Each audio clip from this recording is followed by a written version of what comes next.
नवी मुंबई के उप महापौर दशरथ भगत ने आज विद्युत उच्चाधिकारियों के साथ आयोजित एक बैठक में वासी प्रभाग 18 में लगातार खंडित हो रही बिजली आपूर्ति को बहाल करने, खुले पैनल बॉक्स और बिजली तारों से होने वाली दुर्घटनाओं से बचाने एवं बढ़े हुए बिजली बिलों की शिकायतों पर तत्काल समाधान निकालने जैसे मुद्दों पर चर्चा की और अधिकारियों से जवाब मांगा।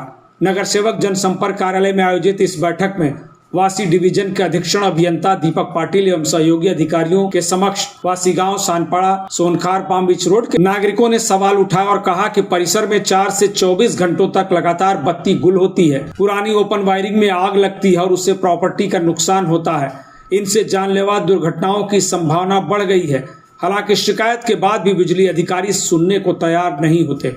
सुनवाई के दौरान नगर सेवक निशांत भगत, नगर सेविका प्रीति भगत, समाज सेवक संदीप भगत समेत तमाम नागरिक मौजूद रहे।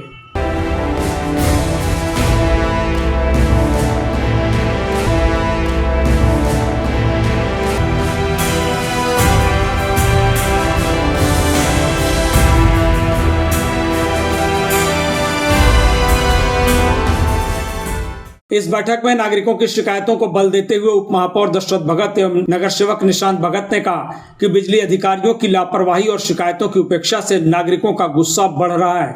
उप महापौर दशरथ भगत ने अधीक्षण अभियंता दीपक पाटिल से सीधा संवाद करते हुए इस पर जवाब मांगा। अधीक्षण अभियंता ने भरोसा दिलाया कि जो भी शिकायतें यहाँ दर्ज कराई गई हैं उन पर शीघ्र कार्रवाई होगी और बिजली आपूर्ति को बहाल करने की पूरी कोशिश की जाएगी। उप महापौर दशरथ भगत ने भी विश्वास जताया कि संवाद बैठक में अधिकारियों ने जो वादा किया है उस पर अमल करेंगे और शिकायतों का समाधान निकालेंगे। हालांकि उन्होंने यह भी चेतावनी दी कि यदि फिर भी उपेक्षा हुई तो आंदोलन का रास्ता खुला हुआ है।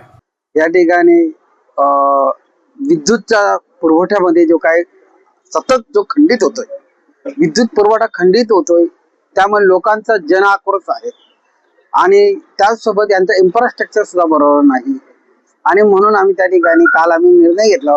एमईसीबीचे अधिकारी या ठिकाणी आले, त्याने आम्हाला या ठिकाणी जो आश्वासन दिलेलं आहे की प्रथम जो आश्वासन आहे की जी काही विद्युत जातोय, जो लाईट जो खंडित होतोय तो खंडित होणार नाही हा यांनी त्या ठिकाणी आम्हाला या ठिकाणी त्यांनी शब्द दिलेला आहे, प्रॉमिस केलेला आहे आणि यामुळे आम्हाला त्या ठिकाणी त्यांच्यामध्ये सकारात्मकता वाटली।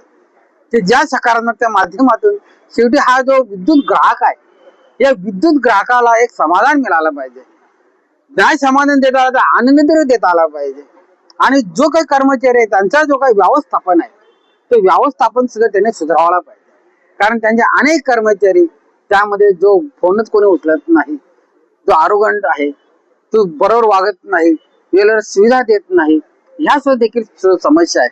पण त्याच्या पलीकडे जाऊन त्या गोष्टी अनेक असताना ज्या वेळेला लाईट जाते, विद्युत गेल्यानंतर लोकांच्या भावना तीव्र होतात आणि त्या भावना तीव्र होतात, त्यामुळे जनतेला सर्व्हिस द्यावं, त्याचसोबत महावितरण मालमत्तेची देखील वितरण नाजूक होत आहे, त्यांची आहे त्या अधिकाऱ्यांची आहे, परंतु त्यामध्ये निष्काळजीपणा आहे, अतिशय भोंगल कारभार आहे।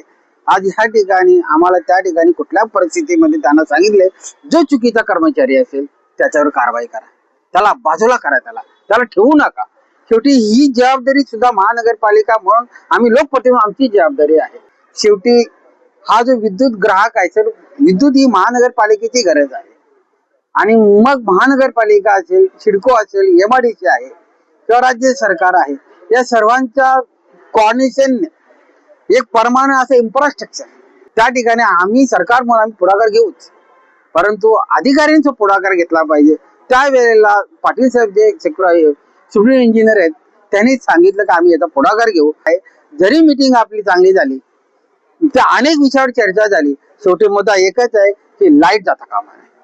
काय म्हणतो, लाईट जाता कामा नये आणि ती लाईट गेली तर आम्ही सोडणार नाही आणि तुमच्यावर कारवाई करायला लावू, आपला गुन्हे दाखल करायला लावू, तुमच्या एफआर दाखल करायला लावू, हे देखील त्या ठिकाणी सांगितलं।